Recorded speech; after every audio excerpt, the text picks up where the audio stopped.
Welcome to Hustle and Flow with Heather Hubbard, episode number 39. Hi, I'm Heather Hubbard, and I was a litigator, partner, and practice group leader at an AmLaw 200 firm. I know what it takes to rise to the top. I also know all too well the toll it can take on your personal life. So how do you shine bright without burning out? How do you embrace your ambition without selling your soul? You're listening to the Hustle and Flow podcast. Welcome back. I am your host, Heather Hubbard. Thank you so much for joining me today.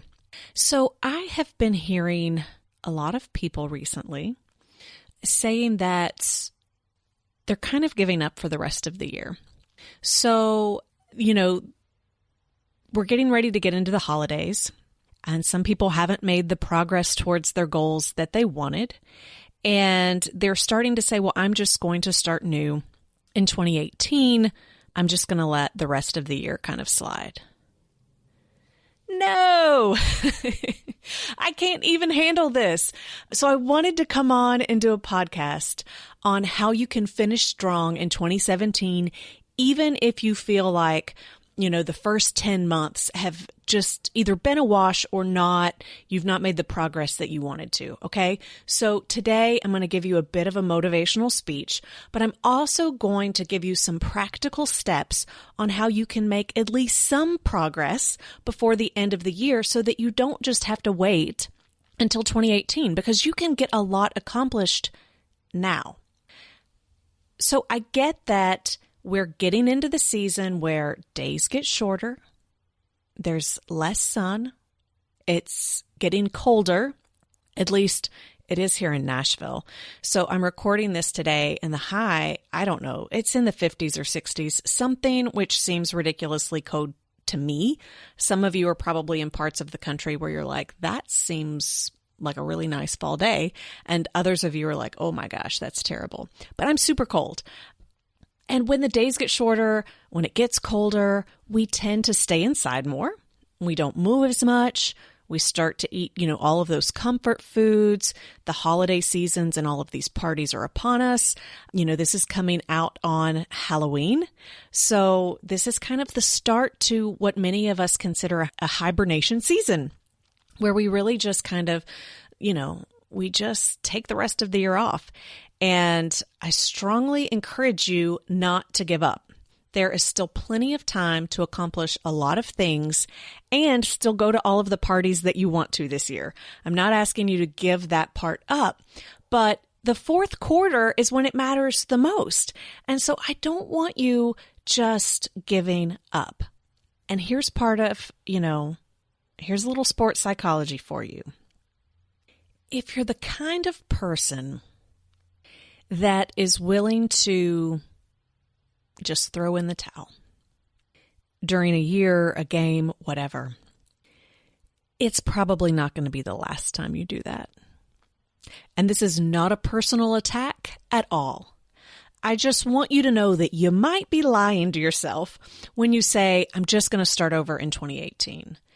My guess is you've probably not followed through or finished strong in the past before if you're giving yourself permission to not finish strong this year. So I want you to think about sports. Even if, you don't play sports or you're not really into sports, I think you can at least follow along with the concept and the analogy. And that is that a lot of sports have 4 quarters. And the fourth quarter is the one that matters the most. Even in track and field, when I was in high school, I used to run some track. That seems so long ago. And I don't know that I was ever a good runner, but, maybe there weren't a lot of people that wanted to be on the team. I don't know. But we would run the relay races, and you would always put your strongest runner at the end, which, by the way, was never me, because that's when you're truly going all out. You're sprinting. Even if it's not a relay race, at the end, that's when you kick it in gear. You can watch the Kentucky Derby. As many of you know, I'm from Kentucky. You can't sustain, a fast pace throughout the entire race, which is why the horses that come out right out of the gate at the start, that are leading, they generally aren't leading at the end, unless you're secretariat, and that's a whole other story. So you really have to prepare yourself mentally and physically to be ready for that fourth quarter. But here's the thing about sports psychology. It's more mental than it is physical. So as soon as you give yourself permission to release the brakes and say, oh, I'll wait later, then you're letting yourself down. And you're letting those around you down because, we all have, whether it's family, friends, companies, firms that are relying upon us. And when we throw in the towel, not only are we letting them down because we're probably not living up to what we said we were going to, but we're role modeling for others that it's okay for them to do the same. And look, I'm all about hustle and flow, so I understand the concept that you don't want to burn out. At the same time, you do want to push yourself. This is how we grow. Not only as individuals, but as communities and societies. So I want you to look at this year like your favorite sports team. And if your favorite sports team gave up in the fourth quarter, if they gave up because they were like, it's too hard, I'll just wait until the next game or the next season, you would be angry. I would be yelling at the television. This happens actually most Sundays with the Titans. If you're even thinking, well, this is the end of October, so I don't even have the full fourth quarter. Okay, I want you to think back to the Super Bowl, this most recent Super Bowl, the Patriots and the Falcons.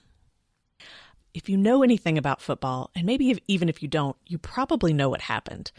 The Falcons were absolutely crushing the Patriots. Crushing. At the end of the third quarter, it was 28-9. And it was, I think, 28 to maybe 3, or was it 6? I don't know. It was pretty bad. The Patriots were able to bump that up to 9 at the end, basically, of the third quarter. So it looked bad. I mean, if you watched, even the owners from the Falcons, they were coming down onto the field because everybody was celebrating. The Falcons, they were basically celebrating that they had beaten the Patriots because how could anyone ever come back from, that much of a loss? In fact, it had not been done before in Super Bowl history. But whether you like him or not, never discount Tom Brady or the Patriots.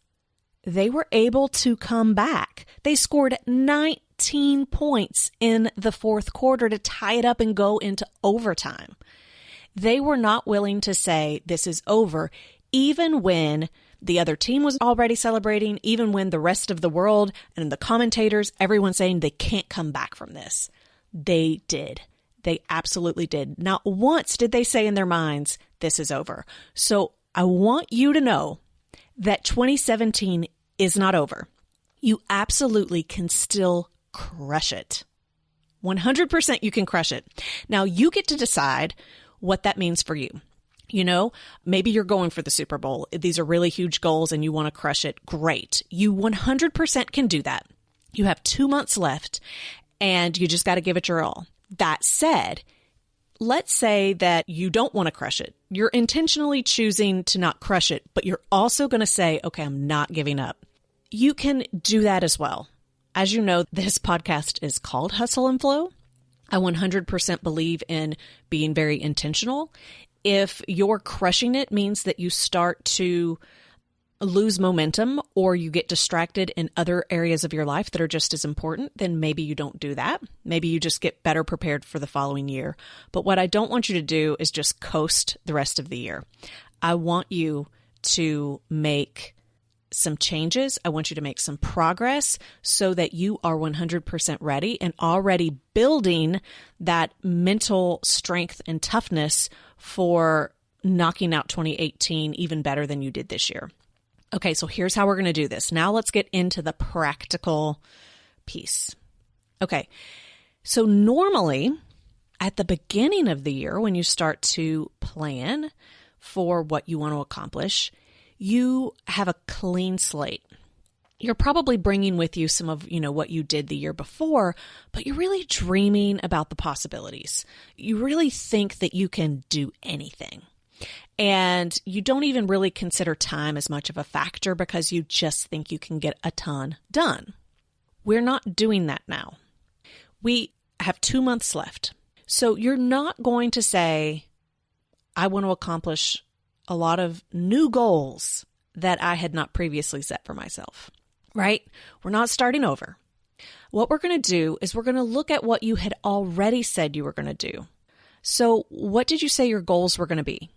And, maybe you had some New Year's resolutions. Maybe you had a business plan. Maybe you have a career plan. Maybe you didn't write down any goals at all, but in your mind, you wanted to hit certain milestones or accomplish certain things this year. We're going to start from there. So to the extent that you have been working towards a goal and you simply have not put as much time and energy and effort into it as you could, then that's probably the goal that you want to focus on.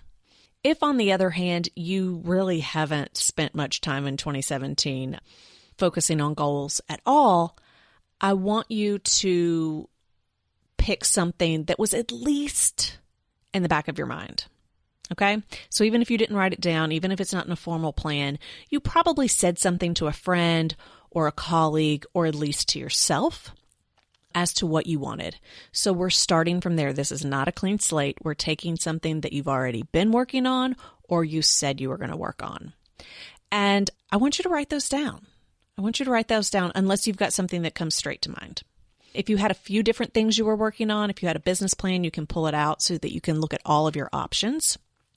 And what I want you to do is I want you to look at all of them and ask yourself, if I accomplished just one of these goals, just one, which would have the biggest impact in my life?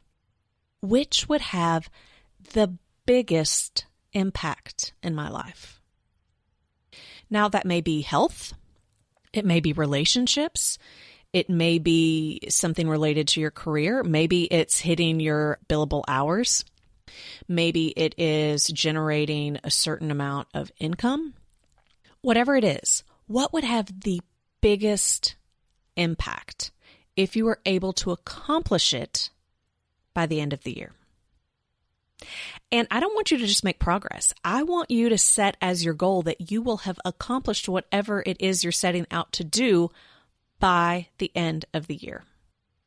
And then once you have whatever that is, that you think will have the biggest impact, I want you to ask yourself, is it realistic? Is it realistic?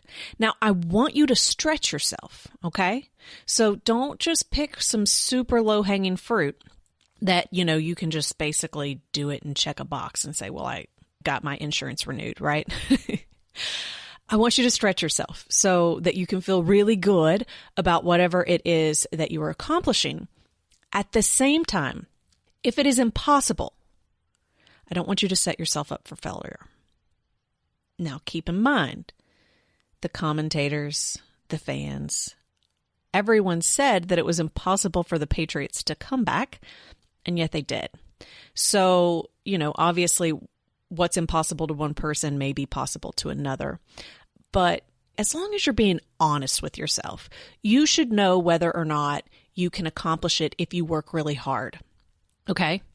So, for example, if you wanted to hit, your billable hours at your firm, and let's say that minimum is 1,800, and all you've billed so far this year is 1,400, that means you would need to bill 400 more hours for the year. So that would be 200 in November, 200 in December. That's doable. That may be a stretch for you, but that is doable, right? On the other hand, if the goal is 1,800 hours and you've only billed 1,000, and so you're trying to make up 800, that's 400 hours each month. That is not even close to realistic, right? Like, that's beyond a stretch. So that's what I'm talking about. You want to stretch, but you want to be realistic. So if the goal that you have, if it would have the biggest impact, but there is no way for you to reach it by the end of the year, I want you to do one of two things. I want you to break that goal down, right? So sometimes you might have a goal that you can break down because there might be milestones along the way. In the example of 1,800 hours, you can't really break that down. All you could do is reduce the hours, right? You would just change the goal. But there are instances where, for example, you could break down the goal. Maybe it's health, right? So maybe you had in your mind that you were going to start exercising, you were going to start eating healthier, and you were going to lose either a certain amount of weight or get into, like a different size clothes, whatever it is. What you might be able to say is, okay, it's not realistic for me to do the exercise and the nutrition by the end of the year. So I'm going to break it down. And my focus for the rest of the year is just going to be on nutrition, or it's just going to be on exercise. Right? So basically you're just taking the goal, and to the extent it can be separated out, you're picking one part of it. So either break down the goal so that it is realistic, or I want you to pick a different goal, right? So maybe it's not going to have the biggest impact, but maybe it would have the second biggest impact, and it would be a stretch, but it is realistic. Let that be your goal for the rest of the year. Hopefully that makes sense.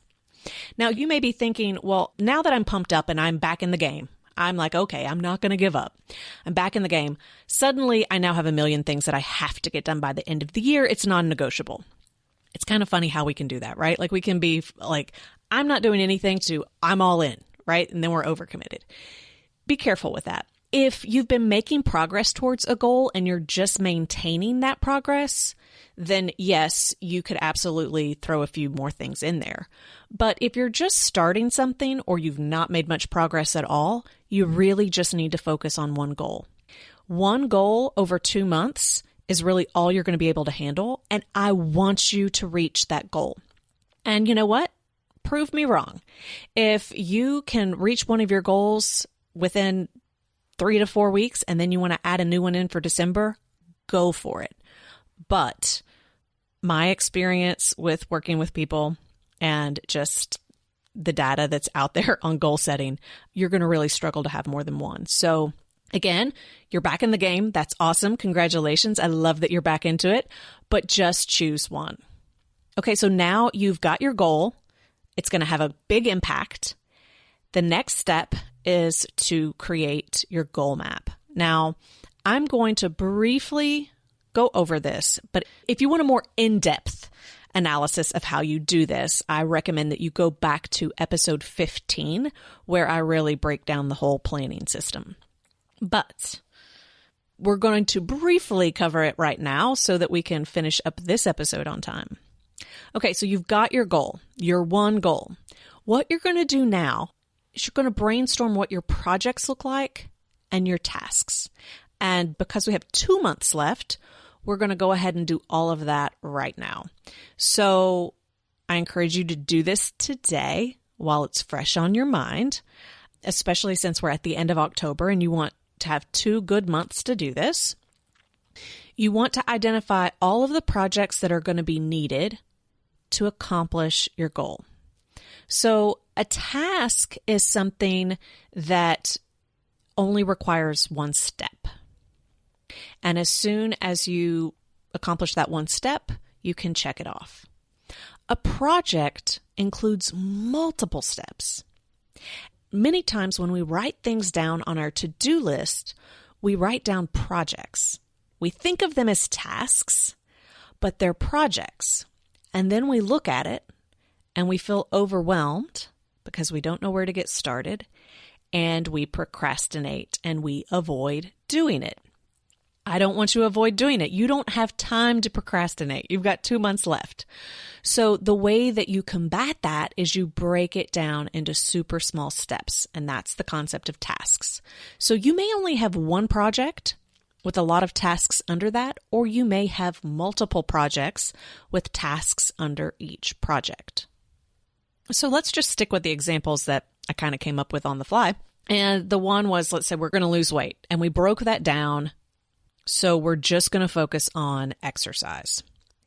That's probably only going to have one project, right? There's not a lot to that, but it might have multiple projects. So I'm going to show you how it would look either way. Let's say you know what you need to do, right? You're like, I just have to get to the Y every morning. I know if I get to the Y every morning, I'll exercise. So it could be that your project is just exercising, getting to the Y. And then the tasks under that would be renew my Y membership. That might be step number 1. Step number 2 is to create a weekly schedule of when you're going.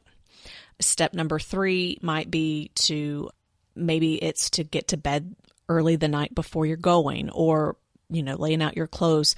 You really know what the steps are for yourself. Okay. So that might just be one project. For someone else, exercising might be a lot of work. And so they can't really just go to the gym. So they might have like a few different projects. So one project might be gym. Another project might be accountability. And a third project might be, let's say clothing. Okay. Here's what I mean by that. So let's say, you've gained weight. You don't feel comfortable going to the gym. You don't really have any clothes that you think are appropriate. And so you're going to need to go shop to buy clothes. Well, you need to identify that as a project now, because what you're going to do if you have multiple projects is you're going to prioritize. You determine, can you be doing them all at the same time, or do you need to prioritize projects? In this instance, that project comes first. And you may be thinking, well, why does that even have to be written down? Because those are the little bitty details that are in the back of your mind that will keep you from ever going to the gym simply because you don't have the clothes to wear. So write it down as a project. And the reason it's not a task is because you've got to go do it. Whether it is going online and ordering something, whether it's going into a store. I mean, you may not even know, you might have to shop around. So when you just say, on your to-do list, buy new gym clothes, well, there's actually a lot of steps to that unless you know exactly what you want and where you're getting it from, right? So that's the idea of breaking it down so that instead, when you look at your to-do list and it says, go to Nordstrom to look at yoga pants, or go to Lululemon for something, right? That's super specific. Now you know exactly what you're doing. You don't have to put a lot of thought behind it. And then for your other projects, so again, one might be going to the gym. We already talked about what that looks like. And then another piece is accountability. So with accountability, you might want to look at getting a coach or a personal trainer, or maybe you just want a friend to go to the gym with you every time. Maybe that's a different person every time, or it's the same person. Again, your inclination might be to just put on your to-do list, find an accountability partner, but there's a lot of steps involved in that. And that's kind of a big thing when you just look at it on your calendar and you're like, I don't know where to start right now, so I'm just going to avoid it. So this is the concept of projects and tasks. Go ahead and outline your projects, go ahead and outline your tasks, and then every single week, I want you to identify what you're going to be doing to make progress. And because you have 2 months, I highly encourage you to take it and map out what every single week looks like for the rest of the year so that you can commit to doing it and knowing that if you take all those steps, you will have reached your goal. Okay? Planning is key to making sure that you actually do the work and make progress. And that's it. But write it down. Absolutely write it down. Go ahead and commit to doing it today, because all of the research shows that those people that write it down and have a plan are, I think it's 97% more likely to accomplish their goals than other people. That came out of a Harvard study, but I don't have those stats right in front of me. Okay, so that's it. You have 2 months left. Please, please, please do not say that the rest of 2017 is a wash and you're just going to ride it out. I want you to be Tom Brady. I want you to be the Patriots. And if you hate them, I'm sorry. But look, it's just an analogy. I want you to go the distance. I want you to pull this off. You still can accomplish so much by the end of the year. Pick something that's going to have a really big impact, and then you are going to be primed and ready to go for 2018. Have a great week. Happy Halloween if you're listening to this the day it's released, and I will look forward to speaking with you next week. For show notes, downloads, and other free resources, And to keep the conversation going, head on over to hustleandflowpodcast.com. See you there.